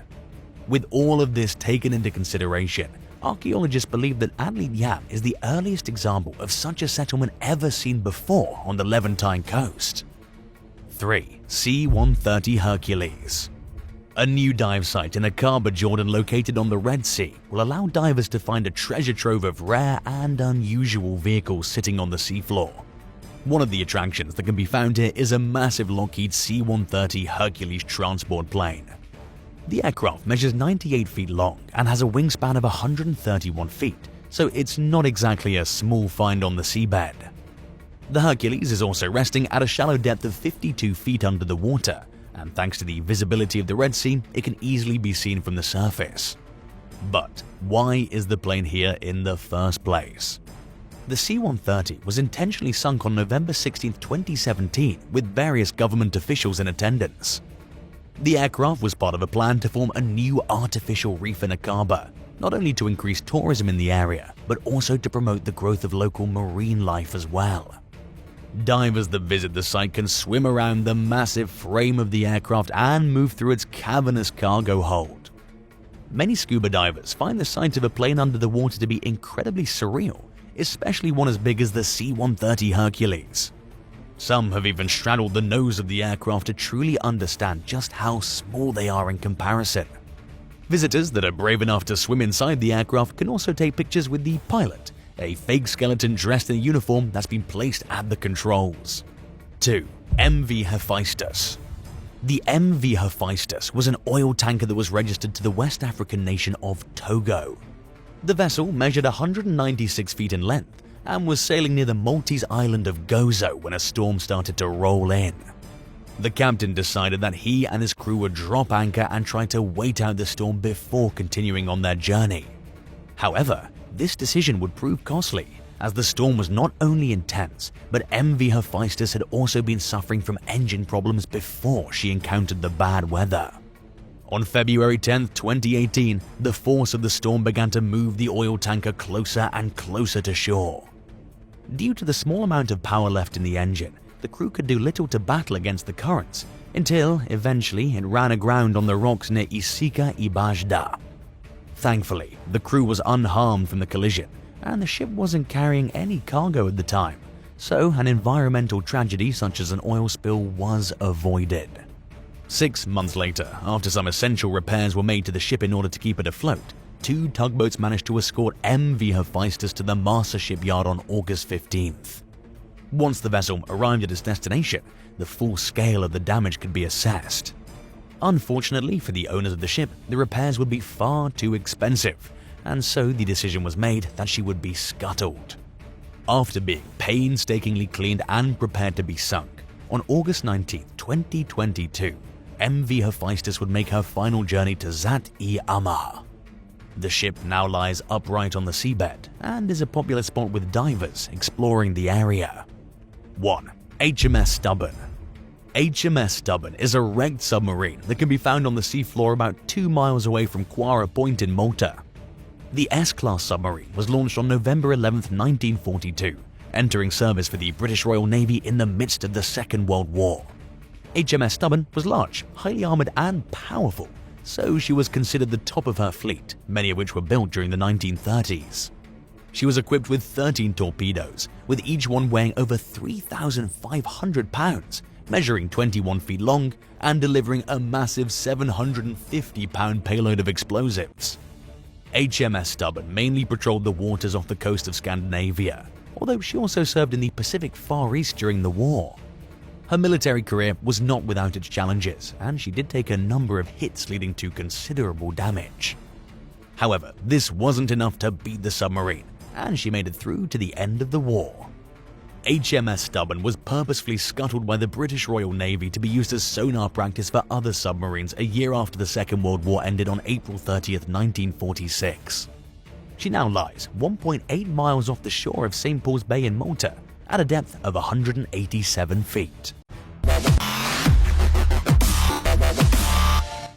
9. Underwater Post Office, Vanuatu, located just off the shore of Hideaway Island, about 160 feet or 49 meters off the coast of Vanuatu, an island nation situated 1,000 miles or 1,609 kilometers east of northern Australia. You'll find the only functioning underwater post office in the world. If you need to send a letter from here, you'll need your scuba gear or a snorkel. The mailbox and converted fiberglass water tank are about 10 feet or 3 meters beneath the surface of Malay Bay, a body of water connecting to the South Pacific Ocean. The plan to open up an underwater post office was devised over drinks by the local postmaster and a resort owner. Vanuatu Post first opened for business in May 2003. It's the world's first underwater post office. It literally makes it possible for vacationers to send postcards back home from under the sea. This small kiosk is manned by a scuba diving Vanuatu post worker. You can't just send any normal letter or parcel though. After all, water and paper don't really mix. Instead, pick up a waterproof postcard which will have a special embossed mark on it instead of an ink postage confirmation stamp. Divers aren't the only patrons at this strange post office. There's also an abundance of marine life, with fish darting about the stand as if they're next in line.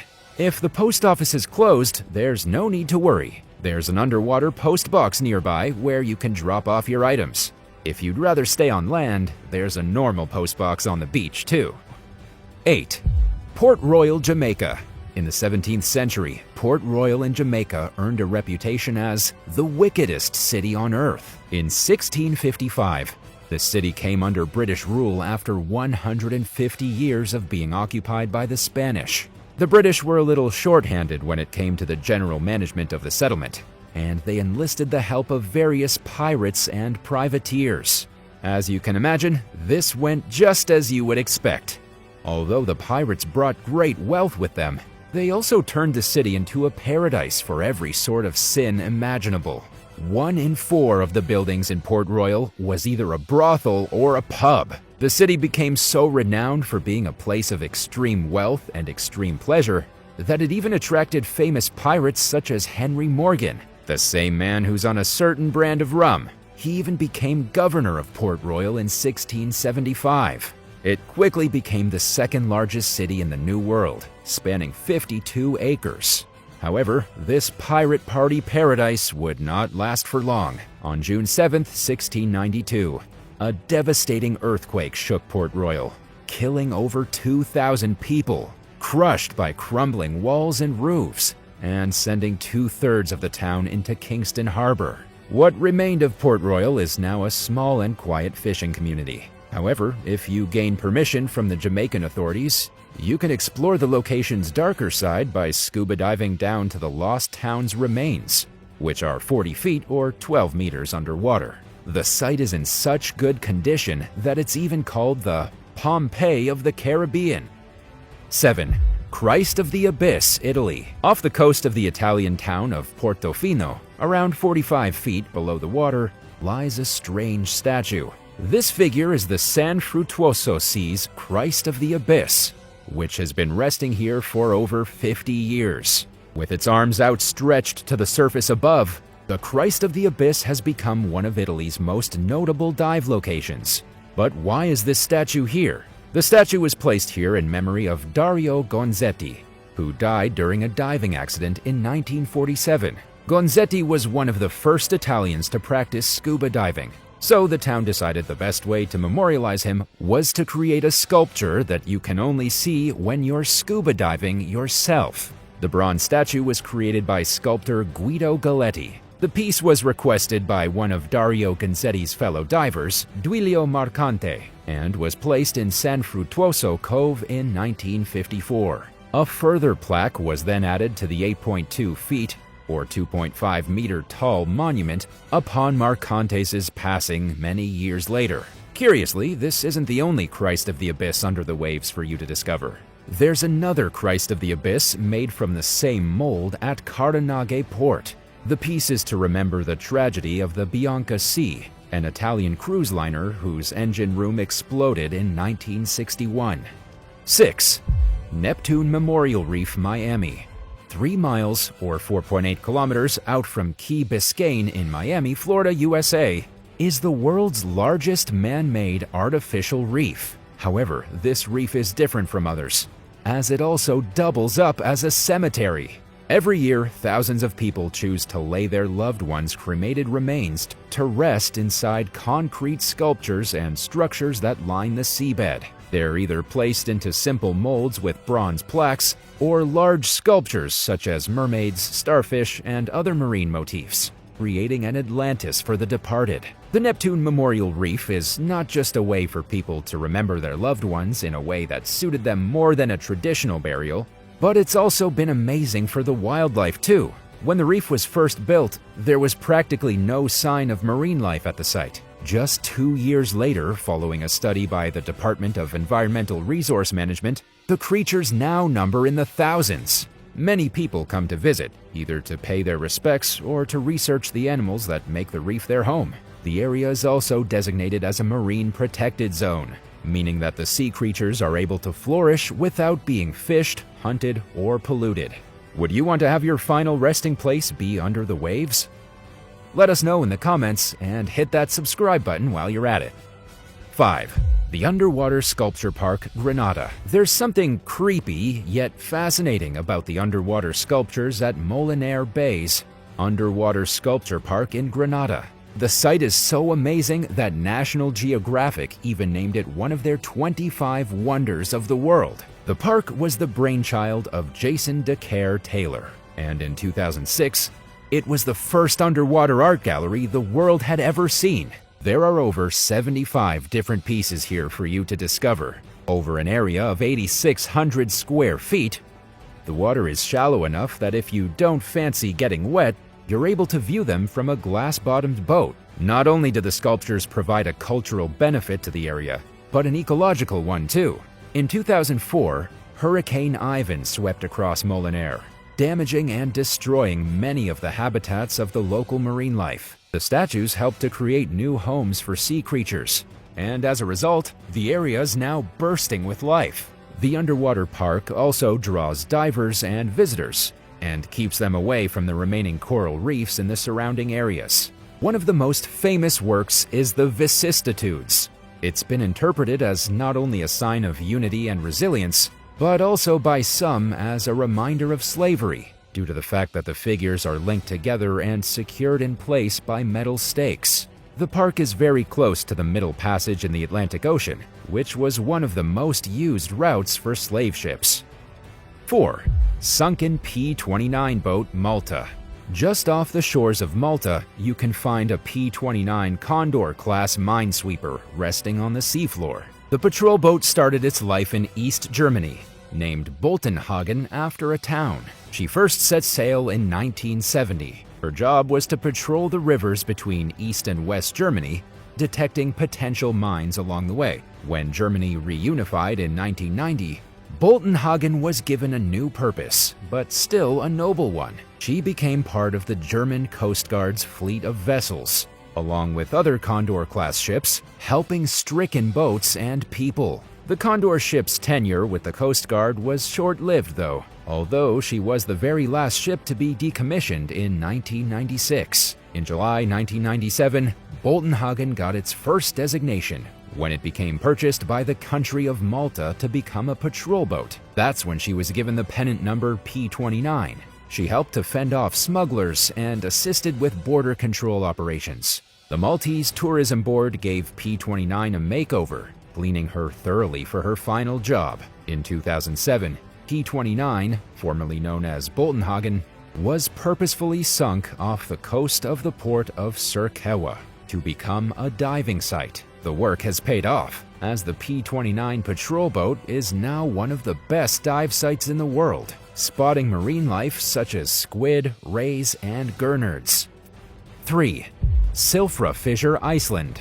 Found in the Thingvellir National Park, the Silfra Fissure is the gap between the tectonic plates of North America and Eurasia. The rift was formed around 250 years ago in 1789, when an earthquake ripped through the rock. The fissure grows by 2 centimeters every year, and what makes the site so special is the fact that it's the only place in the world where you can swim between tectonic plates. The water at Silfra Fissure is also incredibly pure. When it was created, the fissure cut through an underground spring, which is fueled by the nearby Longjukel Glacier. The water has been filtered through the rock for almost a century, meaning by the time it fills the glacier, it's clear, creating great visibility. And because it's fresh water constantly trickling in, although the temperature gets cold, the water never freezes over.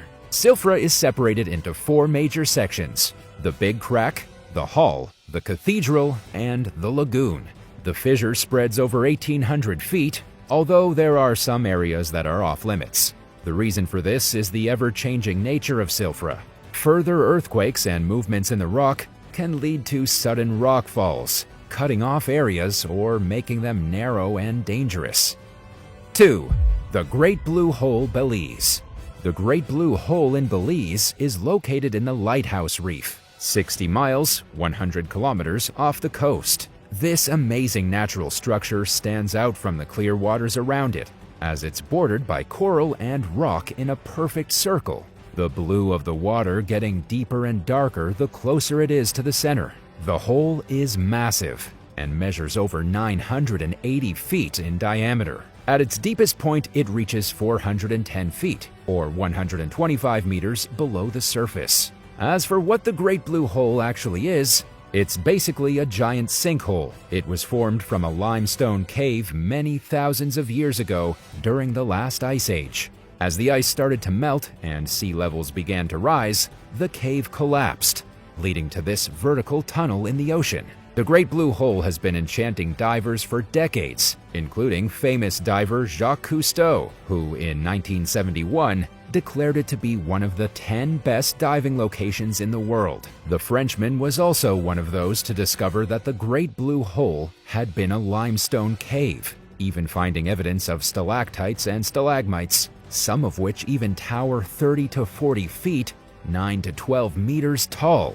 The further down the chasm you go, the more rock formations await you. You might not want to venture too deep though.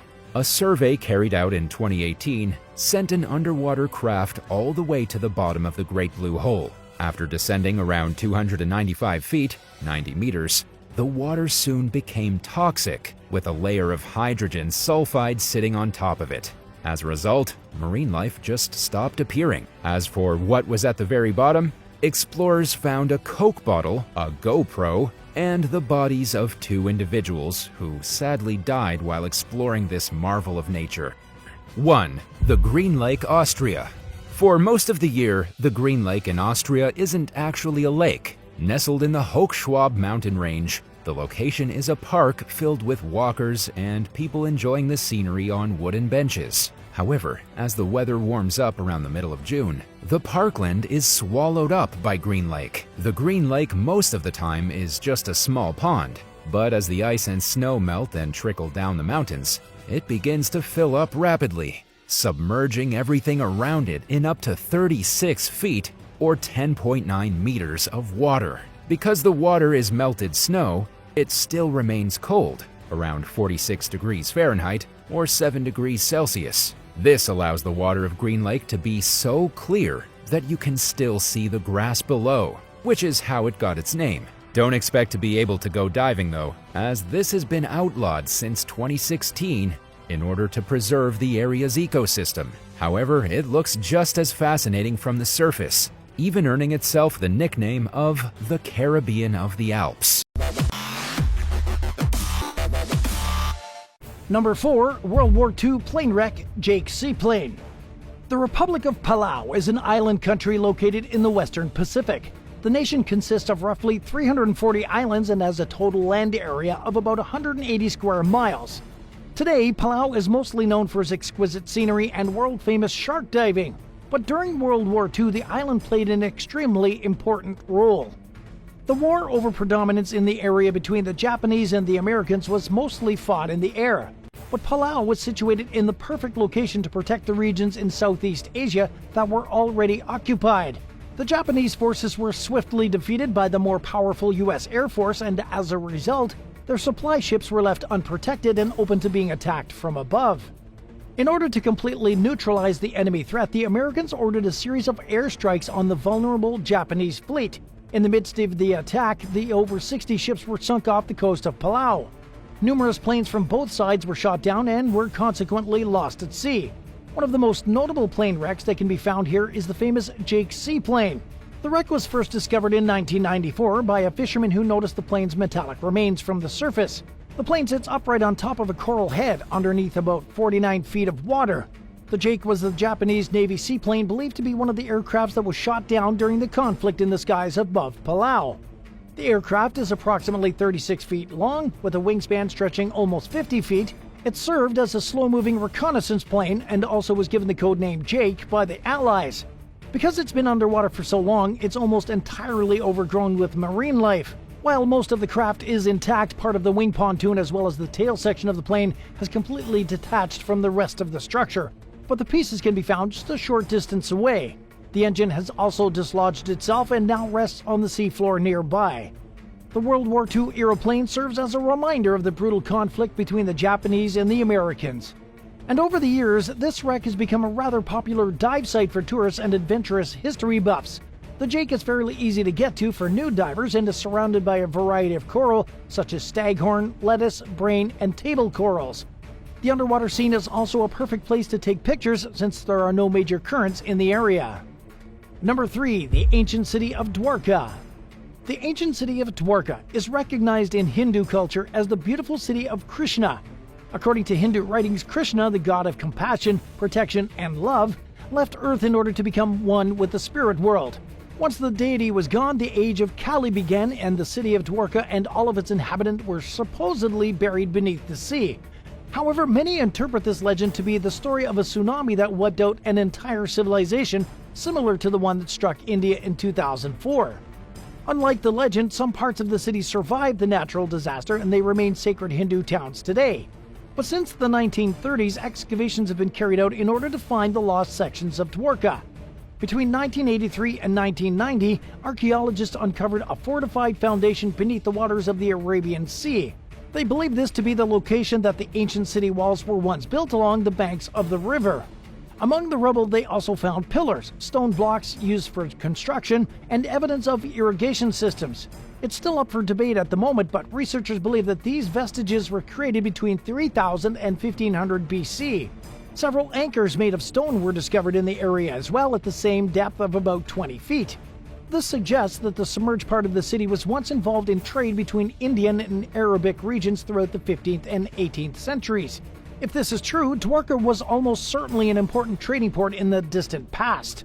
Carrying out excavations in this part of the sea is extremely difficult and is only possible between November and February, which is during low tide.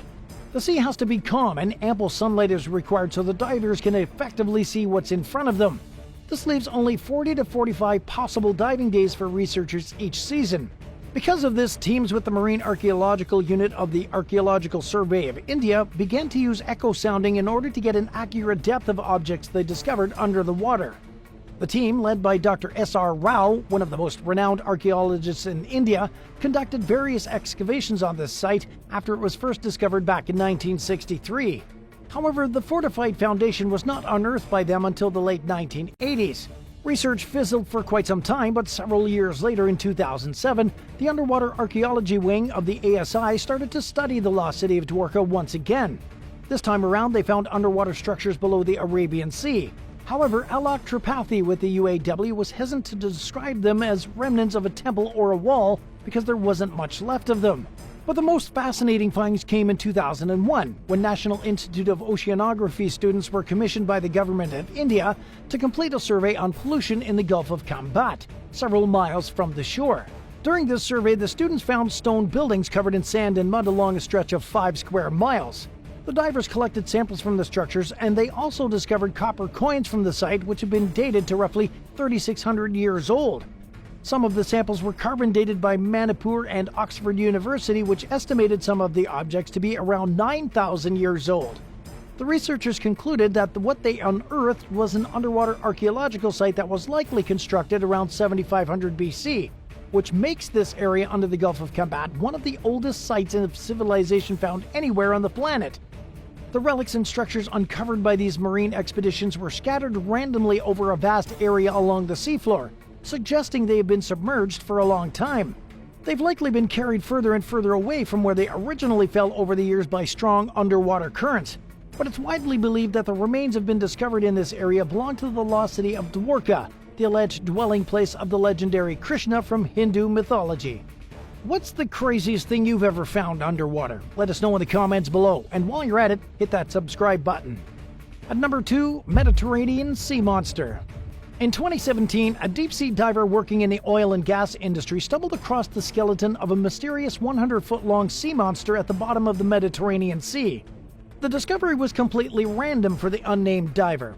They had been piloting a remote-operated vehicle at a depth of about 2,723 feet beneath the surface when they noticed the giant skeleton resting on the seafloor. The oil worker was unable to identify the creature, so they sent the video they had recorded of the sea monster to Deborah Hatswell, a paranormal investigator. In the recording of the deep-sea encounter, the diver tries to grab onto one of the vertebrae of the skeleton, but it's so brittle that even the slightest touch turns the bone to dust. The vertebral column of the sea monster was discovered lying in an almost perfectly straight line. Towards the end of the skeleton, there was another set of larger bones which appeared to be the animal's pelvis. When Hatswell received the diver's footage, she was shocked because she was unable to identify the species. In an interview with the Daily Star, Hatswell explained that the dimensions of the skeleton do not fit with the usual size for sea life in the area. Most of the marine animals she compared the remains to were nowhere near the same size. She ruled out the possibility of the creature being a whale because of the features on the skeleton's vertebrae do not match what you'd usually find in the remains of a whale. The sea monster couldn't have been an oarfish either, since they're only known to grow to a maximum of 26 feet. The deep-sea diver who first recorded this giant skeleton believes that based on their past discoveries, this creature could have far more ancient origins. After Deborah posted the clip of the sea monster on her own YouTube channel, she was flooded with comments from those trying to identify it. Some speculated that the skeleton could belong to a Tylosaurus, a huge predatory marine reptile that lived during the late Cretaceous period, roughly 85 million years ago. Others offered more mundane explanations, saying it could just be the decomposed remains of a large hammerhead shark. However, to this day, no one has been able to accurately identify the exact species of the skeleton. The bones were far too fragile to bring back to the surface for any type of thorough investigation. It seems like this is a mystery that will remain unsolved. Whatever the giant creature is, it serves as a reminder that over 80% of the Earth's oceans are still unexplored, and there may just be more mysteries waiting in the deepest parts of the sea, waiting to be discovered. And at number 1, underwater rivers. Hidden far beneath the surface of the Black Sea, there are underwater rivers made of sediment that flow thousands of miles from land. The existence of these rivers were discovered in the late 1980s when researchers used sonar mapping to get a clearer picture of the seafloor.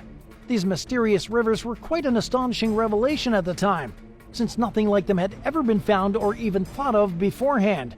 The river below the Black Sea cascades through steep underwater gorges, and they churn around secluded rock towers before traveling across a boundless plain beyond. This deep-sea marvel can be compared to the Colorado River, which carved out the famous Grand Canyon in Arizona. However, this fascinating natural wonder has never been visited by tourists, and you won't find it on any map because it's situated 2 miles below the surface of the ocean. Over millions of years, the Monterey Canyon in California has slowly been shaped by one of these amazing undersea rivers. Just past the mouth of the canyon, a valley has been carved into the seafloor by the flow of the sediment. This valley extends for almost 200 miles before it spills out onto the bottom of the deep ocean. Surprisingly, channels like this one can be found etched into seabeds all over the globe. Since the initial discovery of these rivers in the 1980s, others have been identified in the Amazon, off the coasts of Greenland, and in the Congo and Bengal regions as well. The largest underwater rivers stretch thousands of miles into the ocean and are typically several miles wide. In most instances, they provide important sustenance to the marine creatures living nearby. In a lot of ways, underwater rivers are very similar to the rivers we find on land. Those found beneath the surface still have banks on each side of them, and most of the time, smaller rivers feed into larger ones. They still shape the area around them, and they can even change course, which results in certain sections of the river being abandoned. And just like land rivers eventually spill into the ocean, underwater rivers flow into the abysmal plain in the deepest parts of the sea. Instead of fresh water or salt water, these rivers are filled with slurries of sand and silt, which cascades through deep channels along the seafloor. Each individual particle travels through the water under its own weight. Once an underwater river begins to form on the continental shelf, much like an avalanche, the sediment picks up speed over time and slowly gains momentum until it's flowing like a liquid. Unfortunately, learning about these rivers has proven extremely difficult for researchers, given their immense depth. According to sedimentologist Dan Parsons from the University of Hull in the UK, compared to what we know about rivers that are found on land, we practically have no accurate measurements of the flowing rivers under the sea. The only effective way to study them is by specialized remote-controlled deep-sea submarines. And what makes research even more difficult is that these rivers don't flow all the time. Apparently, they can be inactive for years once a flow has passed. Another reason that not much else is known about these rivers is due to the expensive cost of utilizing the underwater research vessels. Just one day of use can cost upwards of $25,000. And so, instead of exploring the actual underwater rivers, many researchers mostly rely on computer-generated simulations. Would you rather discover a lost civilization submerged under the water or discover a new species that you get to name whatever you'd like? Let us know what you think in the comment section below, and don't forget to subscribe. Thanks so much for watching, and we'll see you next time. Bye for now.